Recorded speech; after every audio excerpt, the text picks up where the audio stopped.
ای رذالت از بر ما دور شو، ای جهالت از سر ما دور شو، ای خیانت از در ما دور شو، نور وحدت چشم ما را نور شو. سخت حیرانم رذالت تا بکی، میبرد نانم جهالت تا بکی، میخرد جانم خیانت تا بکی، نور وحدت چشم ما را نور شو. از جهالت فتنه ها انداختیم، از رذالت خوب ها را باختیم، از خیانت ما قیامت ساختیم، نور وحدت چشم ما را نور شو.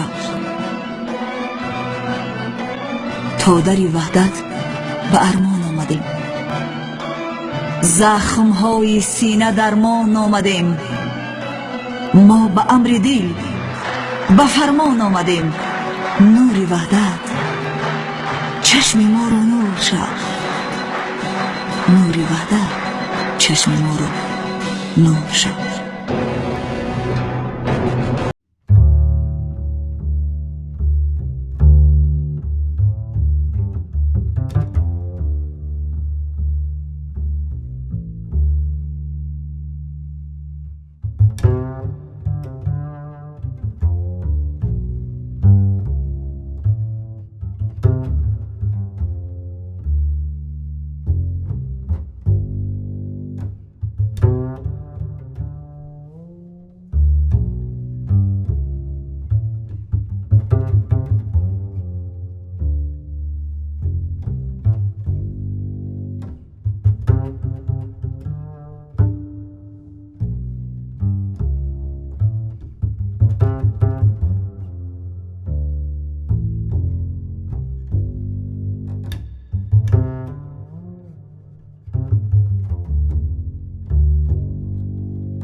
Я приехал с открытыми границами, с открытой душой.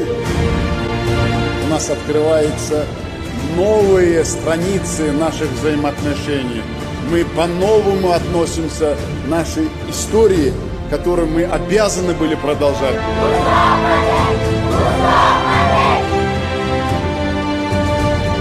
با در نظر داشت اهمیت ساحه صنعت در حل مسائل اقتصادی و اجتماعی و تأسیس جایهای کاری پیشنهاد می‌نمایم که صنعت کنونی با سرعت کشور هدف چهارم ملی اعلان کرده شود.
Бапеш, Таджикистан!